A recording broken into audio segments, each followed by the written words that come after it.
Alors je me présente, Thierry Cabrita, je travaille à Dijon, dans un cabinet de thérapeute, de thérapie à Dijon. Je pratique l'hypnose, la thérapie brève, les PNL, enfin tout ce que vous apprenez ici. Pas tout, la sophrologie je ne pratique pas. On a notre spécialiste qui ne m'a pas encore vu en cours. Et j'enseigne aussi à Synapse dans ces thérapies-là. J'ai été illusionniste pendant un certain temps, j'ai fait de la scène, j'ai fait aussi de l'illusion du mentalisme, qui a beaucoup à voir avec la PNL et l'hypnose. Et j'ai finalement arrêté suite à un certain nombre de... Enfin, pas suite à mon travail, parce que j'avais beaucoup de choses à faire et j'avais plus le temps de m'y consacrer. En revanche, la PNL et la magie, et plus particulièrement le mentalisme, utilise énormément tout ce qui est technique de PNL. Je vais parler plus fort. Ça va être compliqué pour moi, mais... Donc la psychomagie, la magie en général utilise les techniques de PNL, utilise les techniques d'illusionnisme. Quand vous faites un tour de magie à quelqu'un, souvent le premier tour de magie, vous tapez sur l'épaule. Puis le deuxième tour de magie, vous tapez au même endroit parce que vous réactivez une ancre. De manière à ce qu'à la fin, la personne elle s'écrie dans tout le restaurant fantastique, ce qui va attirer tout le monde autour de vous. Toutes ces techniques-là, les magiciens les utilisent pour agrandir leur résultat. Et à un moment donné, je me suis posé la question de savoir dans quelle mesure on ne pourrait pas faire l'inverse. C'est-à-dire utiliser les techniques des magiciens pour amener à changer le comportement des gens. Changer leur carte du monde. Vous savez bien qu'un acte thérapeutique, c'est purement et simplement de permettre à la personne d'élargir, d'agrandir ses possibilités, d'élargir sa carte du monde. Et à travers la magie, qu'est-ce que l'on fait? On rend possible des choses qui paraissent impossibles. On fait en sorte que la personne change d'univers.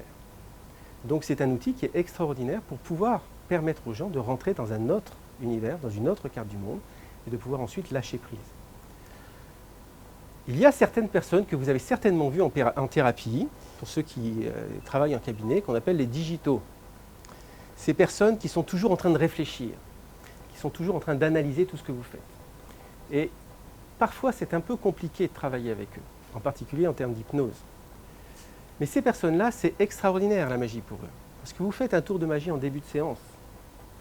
Toute la séance, il va passer sa séance à se demander ce que vous avez fait et comment vous avez réussi à le faire. Vous pouvez faire ce que vous voulez après. Vous êtes libre de faire tout ce que vous voulez. Il est déjà en état de transe. Il est déjà en tout cas focalisé sur quelque chose qui va vous permettre, vous, de faire autre chose derrière. Donc voilà l'un des intérêts de la magie. Alors, on va faire quelques petites expériences quand même ici. Tiens, mettez-vous debout. Il n'y a pas de raison que ce soit que moi qui soit debout. Un petit exercice que vous avez certainement vu, ou peut-être déjà fait. Oula, mais alors...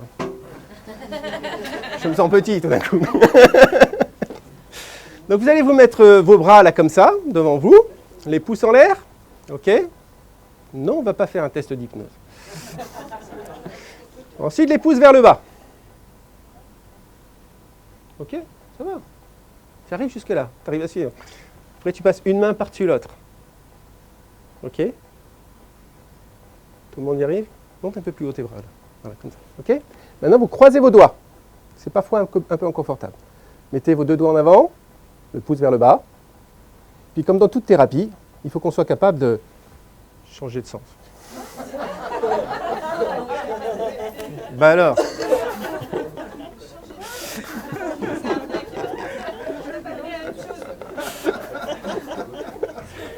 Vous pouvez vous rasseoir 2 minutes.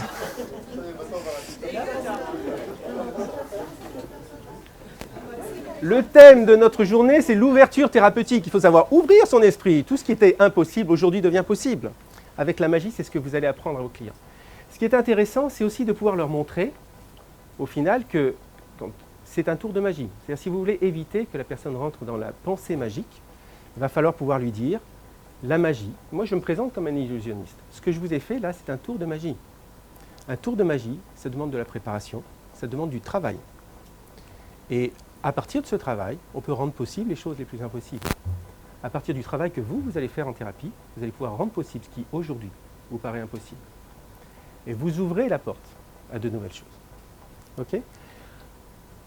La thérapie d'impact, elle se base aussi sur ce que Danny Beaulieu a rendu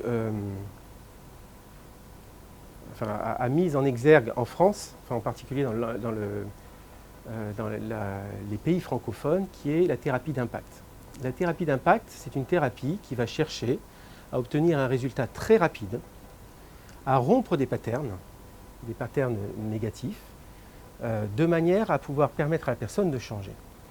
Elle va se baser sur plusieurs choses. Je ne vais pas vous faire un cours sur la thérapie d'impact ce soir, vous viendrez en formation en Synapse sur la psychomagie, on vous fera ce cours-là à ce moment-là. La thérapie d'impact, elle se base sur un certain nombre de choses, et en particulier, ce sont des métaphores. Des métaphores qui sont basées, non pas simplement sur une histoire, mais sur des objets. On va faire en sorte que des objets deviennent des métaphores. Et dans la mesure du possible, on va faire en sorte que ces objets soient des objets familiers. Pourquoi ? Parce que la personne qui aura vécu une métaphore avec un objet va revoir cet objet régulièrement dans sa vie de tous les jours. Et à chaque fois qu'elle reverra cet objet-là, elle va repenser à cette métaphore. Et donc c'est une thérapie que vous allez... C'est une petite graine que vous allez poser à un endroit et qui va continuer de fonctionner pendant tout le temps. La magie d'impact, elle va servir à ça. Donc dans la mesure du possible, quand on va travailler sur la magie d'impact, on va travailler sur des choses qui sont courantes. On va travailler sur des objets qui appartiennent à la personne. Ou des objets qu'elle voit tous les jours.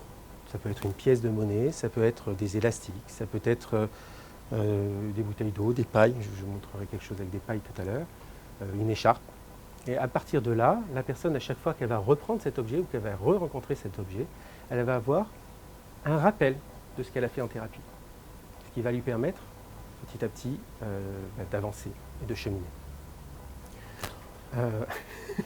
Voilà. C'est génial, un digital. C'est fini, j'ai plus besoin de lui parler. Pendant tout le temps, il va continuer à réfléchir comment il a fait. Bon, qu'est-ce que je disais? La métaphore que l'on utilise en thérapie d'impact est une métaphore qui va on va essayer de faire en sorte qu'elle touche le maximum de sens possible. Quand on est sur une métaphore, un conte, on va surtout toucher l'auditif. Mais si on peut faire une métaphore avec quelque chose qui va toucher aussi du kinesthésique, qui va toucher aussi du visuel, ça va multiplier la mémorisation. On sait qu'on mémorise beaucoup plus facilement quelque chose qui touche l'ensemble de nos sens. Plus on a de sens concernés par quelque chose, plus on va pouvoir mémoriser. On sait aussi, ça aussi, la thérapie d'impact travaille là-dessus, on sait que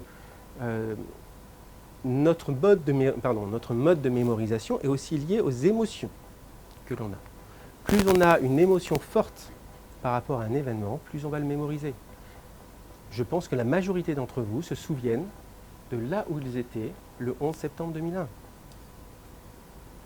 Dès qu'on a un événement qui est fort émotionnellement, on va le mémoriser. Et plus ce sera fort, plus ce sera mémorisé. Donc il va falloir monter cette émotion pour pouvoir faire en sorte que la personne l'engrange correctement. Ce qu'on va essayer de faire, donc la thérapie d'impact, ça va être, on va utiliser tout ce que vous savez déjà, tous ceux qui ont fait de la PNL, ou de l'hypnose, ou bien les autres, c'est essayer de faire en sorte d'associer la personne à son objet, d'associer la personne ou d'associer la problématique à l'objet avec lequel on va travailler. Je peux t'emprunter ton écharpe? Tu sais, tu l'as déjà vu celui-là. Donc ça n'aura plus aucun impact sur lui, il a déjà vécu plusieurs fois.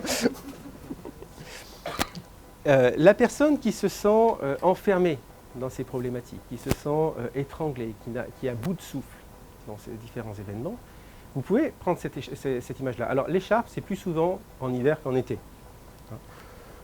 Après, on voit bien qu'en été, il y a certaines personnes qui ont des chèches, qui ont des choses comme ça, j'en ai amené un au cas où.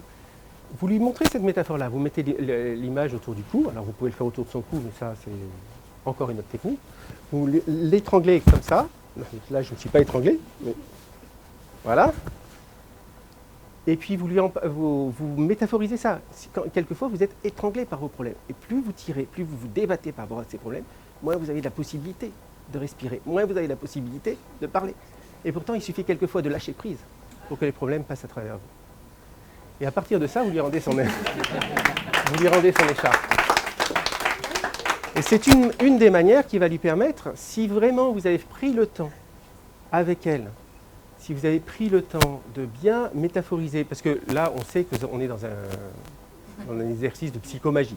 Donc, la première chose que vous faites ici, c'est comment il fait ou comment il va faire. Hein. Quand vous êtes en cabinet, ce n'est pas ça qui se passe. La personne, elle ne sait pas du tout ce que vous allez faire. Donc, elle n'est pas là-dessus. Ce que vous allez faire, c'est travailler à l'associer, à associer l'écharpe à ces problématiques, à l'associer, elle, à vous. Et à ce moment-là, l'impact est maximum. L'impact est maximum. Alors, il y a des tas de choses comme ça. Par exemple, ce verre-là, cette bouteille-là, que j'utilise régulièrement avec les personnes qui sont... Enfin, régulièrement. Je n'utilise pas tout le temps la magie d'impact. Ça dépendra des personnes, ça dépendra de la situation, ça dépendra de ce que je peux faire avec. Par rapport à des personnes qui sont en burn-out, ou qui sont... Vous savez, qui c'est qui est allé chez Jean-Philippe Vidal, hein? Ouais. Les personnes de type 2 qui donnent tellement aux autres qu'elles se vident totalement. Elles se vident totalement et au moment où elles sont vraiment fatiguées, complètement, qu'elles n'ont plus d'énergie, elles se renferment complètement sur elles-mêmes. Ces personnes-là, quand elles se renferment sur elles-mêmes, petit à petit, elles vont se recroqueviller. Elles vont petit à petit se déformer, et être dans l'incapacité, même à certains moments, de se tenir debout. Qu'est-ce qui se passe? Rien. C'est juste une bouteille qui se déforme toute seule. Hein, et vous pouvez le laisser. Alors ça, vous pouvez le laisser pendant toute la séance. Et plus ça va continuer, plus la bouteille elle va se déformer, plus la bouteille elle va... Sauf qu'il suffit, ces personnes-là commencent à s'ouvrir aux autres. Il suffit qu'elles commencent à écouter ce que les autres veulent leur dire pour que tout à coup, une fois ouverte, elles puissent prendre un peu plus de volume et se re-remplir. Okay. Ce sont que des métaphores. Sauf que cette personne-là, dès qu'elle verra sa bouteille d'eau chez elle, alors que ce soit celle-là ou une autre, après vous en avez beaucoup qui viennent en cabinet avec la petite bouteille dans le sac. Repérez la bouteille, repérez la marque de la bouteille. Et à partir de ce moment-là, chaque fois qu'elle prendra sa bouteille, elle repensera à cette nécessité de s'ouvrir et de ne pas se renfermer sur elle-même, de ne pas se vider complètement. Voilà des petits exemples qui permettent de marquer les choses. Donc la thérapie d'impact, ce sera ça. Ce n'est pas la thérapie d'impact qui va soigner la personne, enfin la magie d'impact. Hein. La magie d'impact ne va pas soigner la personne, qu'on soit clair. C'est un outil qui va être en plus, qui va vous aider dans les différentes thérapies que vous allez pouvoir mener. Ce n'est qu'un outil, et un outil qui se met, comment? Voilà, et qui va se mettre à l'intérieur d'autres outils. Donc de la thérapie d'impact sans connaître la PNL ou sans connaître l'hypnose, ça ne va pas vous servir à grand-chose. Vous allez apprendre un peu de magie, mais à ce moment-là, il vaut mieux aller dans un club de magie, vous en apprenez beaucoup plus et beaucoup mieux. D'accord? Je le fais avec ça parce que j'ai été illusionniste. Mais la thérapie d'impact, on l'a fait avec tout. Un cuisinier peut faire de la thérapie d'impact. Regardez, essayez d'imaginer tout ce que vous pourriez faire avec un fondant au chocolat. Regardez tous les symboles qu'il peut y avoir à travers ça. Le côté dur à l'extérieur, le côté fondant à l'intérieur. Tout ça, vous pouvez le décliner en fonction de vos propres capacités. Hier, j'étais à un autre colloque, enfin pas un colloque, c'était un... Enfin bon, peu importe, une porte ouverte où je suis intervenu. Il y avait une thérapeute qui, elle, utilise le tango. C'est une thérapeute familiale et elle utilise le tango pour soigner les difficultés de couple. Donc elle les fait danser. Et c'est vrai que quand on regarde le tango, parfois ressemble bien à une dispute entre deux personnes, c'est une belle manière de travailler. Et elle a de bons résultats avec ça. Prenez vos propres capacités, prenez vos propres, ce que vous savez faire. Et n'ayez pas peur. Voilà, soyez ouverts sur le champ thérapeutique. Les thérapies brèves vont apporter ça. Le fait de ne pas s'enfermer dans une théorie particulière, d'être ouvert aux possibilités qui se montrent. Donc restez bien là-dessus et soyez vraiment... je parle de la magie, ça peut être sur des tas d'autres domaines. L'impact peut être fait avec n'importe quoi. Danny Beaulieu raconte avec un drogué, simplement elle avait pris une pièce de monnaie. Pièce de monnaie parce que pour pouvoir lui montrer, elle lui donne la pièce de monnaie, elle lui dit, bah, écoute, donne-moi le 2 là, qu'il y a sur la pièce de monnaie. Alors, il lui rend la pièce et puis non, je veux juste le 2. Il ne comprend pas trop et puis au bout d'un moment, elle lui dit, bah oui, on ne peut pas séparer le 2 de l'autre face. Quand on a un côté, on a immédiatement l'autre côté. Quand tu as le plaisir de la drogue, tu as aussi tous les inconvénients qui vont avec. Cette personne-là, à chaque fois qu'elle va payer sa drogue avec ses pièces, avec son billet, peu importe, ça va revenir. Cette image-là va revenir. Et c'est quelque chose qui va rester pendant toute la durée de sa vie. C'est ça la thérapie d'impact. Utiliser les choses précises. Tiens, j'ai oublié la canette. Yuri, tu pourrais aller me la chercher à la côté. Sans la remuer. En la laissant comme ça. Sinon, elle va gicler partout. Donc voilà, sur la thérapie d'impact, on va utiliser aussi, c'est des exemples, hein, juste pour vous montrer un peu ce qu'on peut faire. Quelqu'un qui veut venir? Est-ce que ouais, les élastiques, vous n'allez peut-être pas bien les voir de loin, si? La magie, elle utilise 3 grands principes. Le principe de la transformation, un objet qui se transforme en un autre. Elle utilise le principe de la disparition, quelque chose qui disparaît, et le principe de l'apparition. C'est les 3 grands principes qui sont utilisés en magie.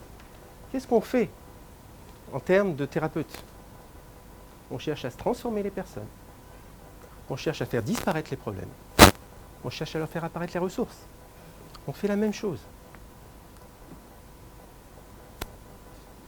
Sur un plateau.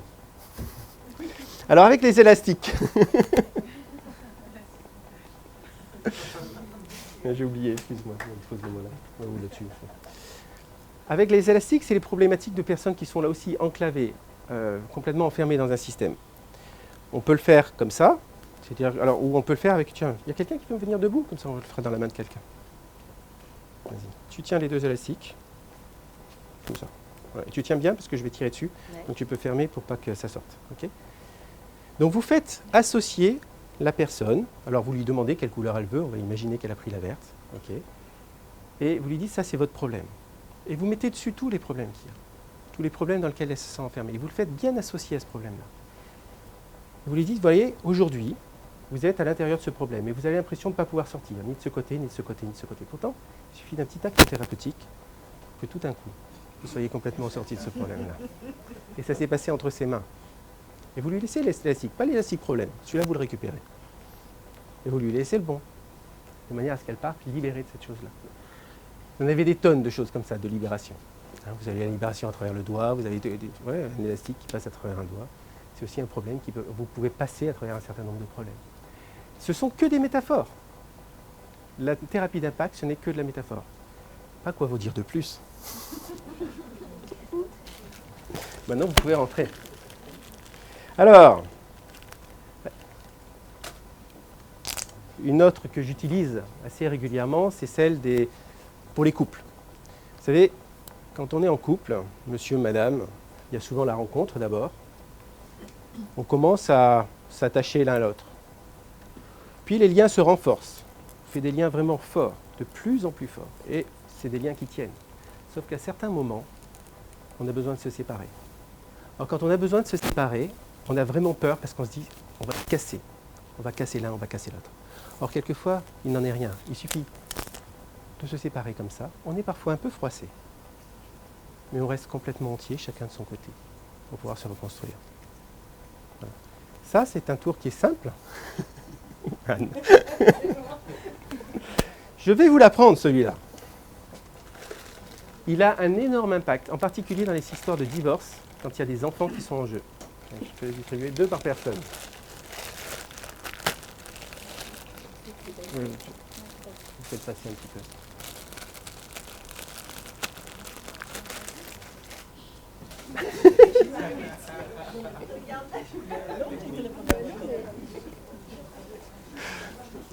Ok?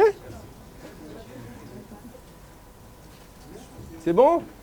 Tout le monde a ses 2 personnages?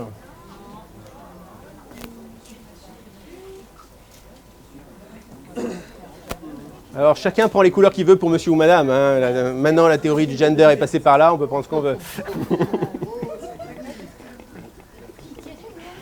Bon, vous faites une petite croix. D'accord? L'un par-dessus l'autre.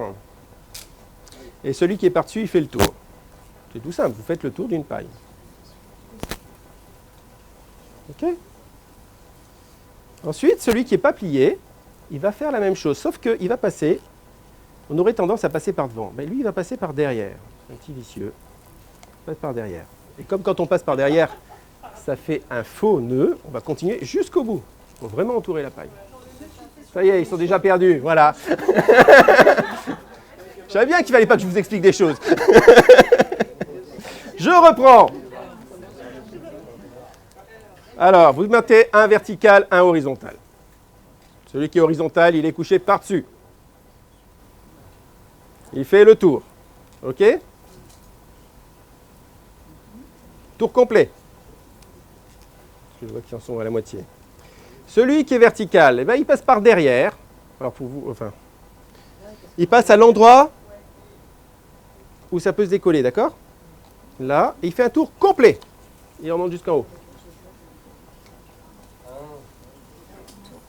Et après, l'autre, on le ramène simplement pour qu'il soit pareil aux autres. Et vous voyez que ça tient. Bah, pour le remettre perpendiculaire. Là. Ça tient bien. Moi, ils sont inséparables. Donc, je vois qu'il n'y a plus qu'à venir au cours.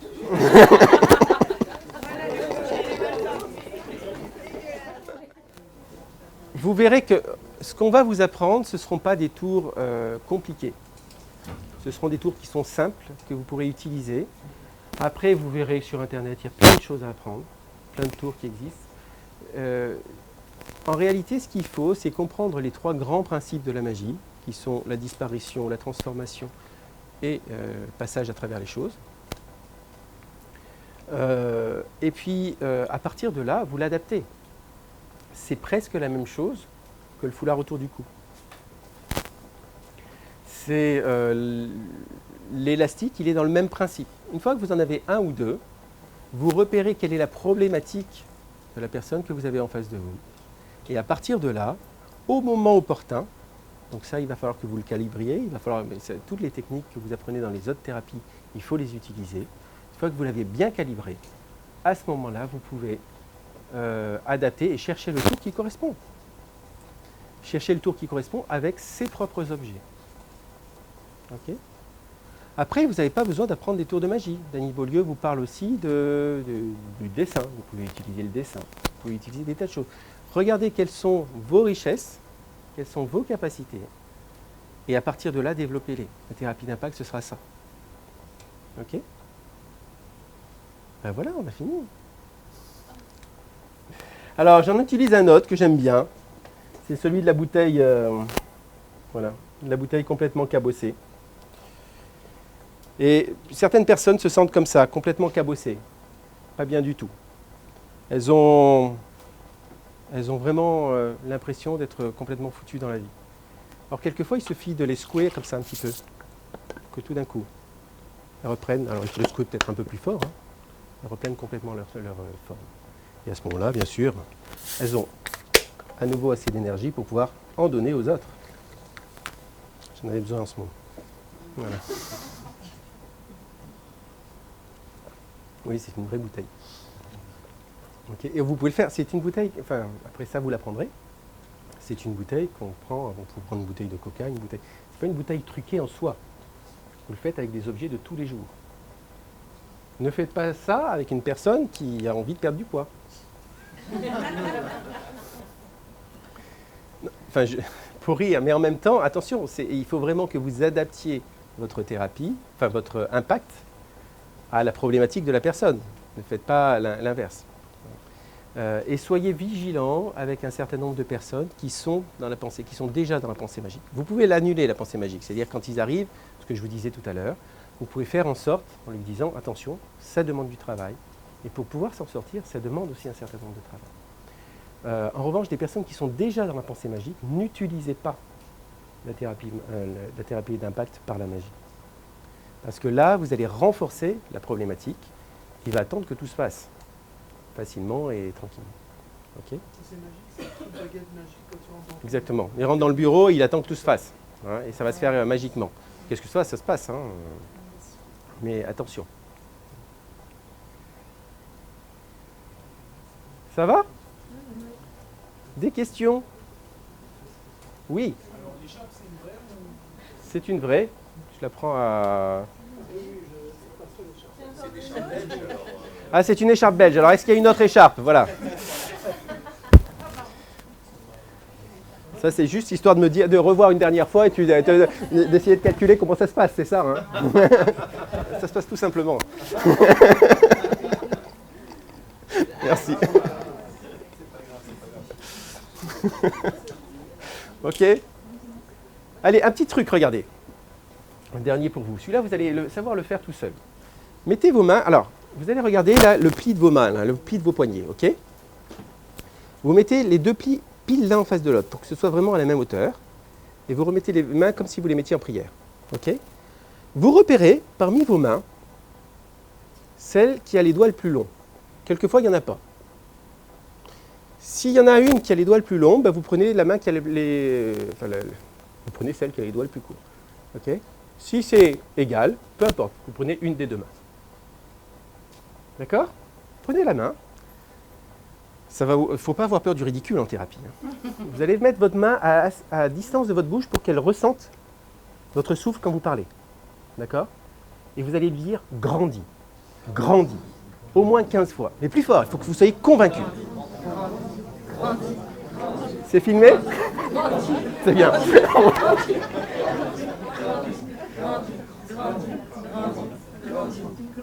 Ok, maintenant refaites le même exercice et mettez vos mains, vous allez voir.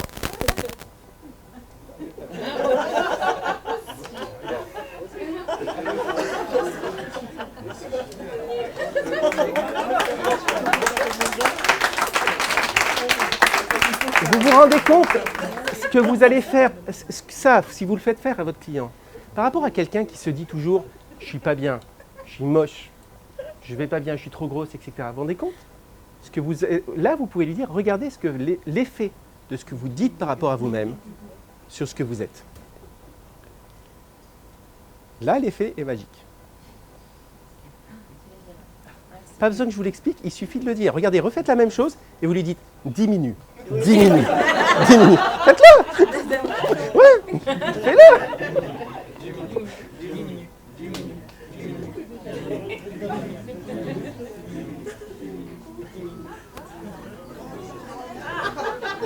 Ça marche ou pas? Bah, vous voyez?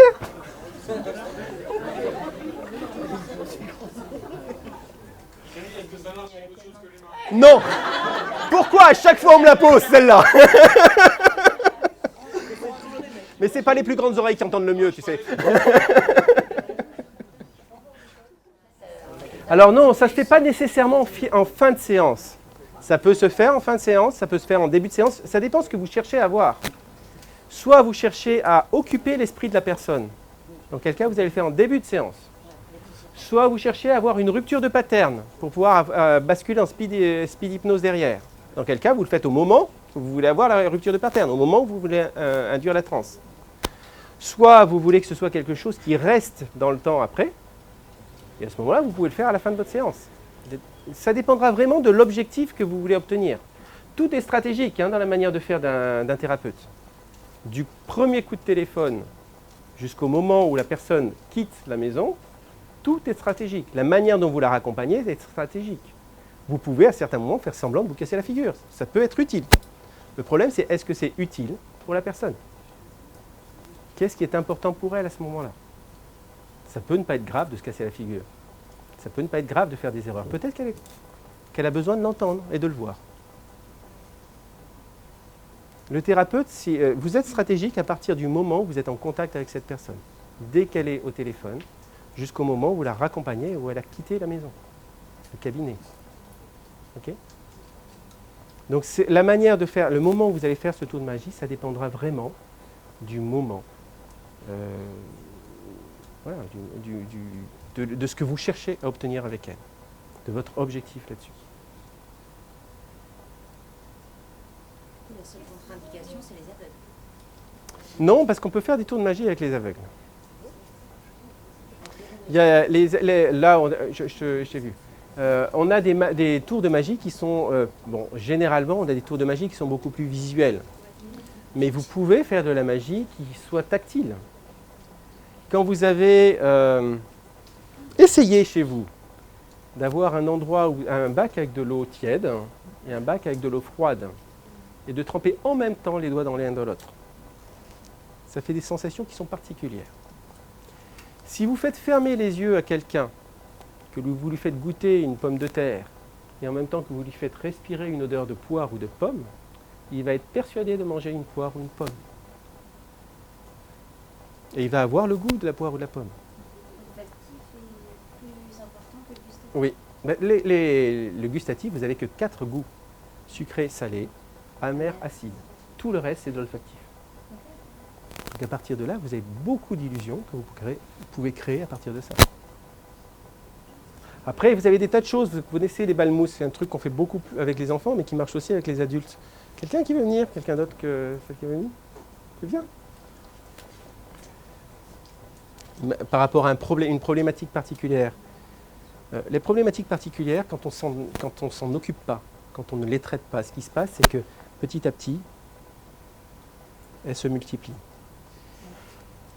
La problématique, quand elles se multiplient, c'est que ça peut vous appartenir à vous, ça peut appartenir à l'autre, pardon. Laquelle tu prendrais pour toi? Celle-là, ce serait pour toi. Donc celle-là, c'est la mienne. Alors attends. Ça, c'est la mienne. Ce que tu vas faire, je vais te mettre la tienne, tu vas faire exactement comme moi. Quand je vais la mettre dans ta main, tu vas fermer très vite. Parce que si tu ne fermes pas très vite, les problèmes, ils s'en vont. Et ils risquent d'aller sur l'autre. Moi, je ne veux pas de tes problèmes. Donc quand je mets, tu fais vraiment très vite, d'accord? Tu fais comme ça. Et après, tu prends, vas-y, fais-le, tu renverses ta main. Problématique, quand on a des soucis, quand on a des problèmes, quand il y a des personnes en face de nous qui ont des problèmes, on a tendance à prendre leurs émotions. Et tous les thérapeutes font ça, hein, au début de carrière. D'arriver, de se dire, attention, ce qui est important, c'est de pouvoir prendre de la distance vis-à-vis des émotions de l'autre. Parce que si moi, je lui donne mon émotion, à ce moment-là, bien sûr, je ne l'ai plus. Mais qu'est-ce qui se passe? C'est elle qui a les deux dans la main. C'est impressionnant. Je t'en prie. Merci. Voilà.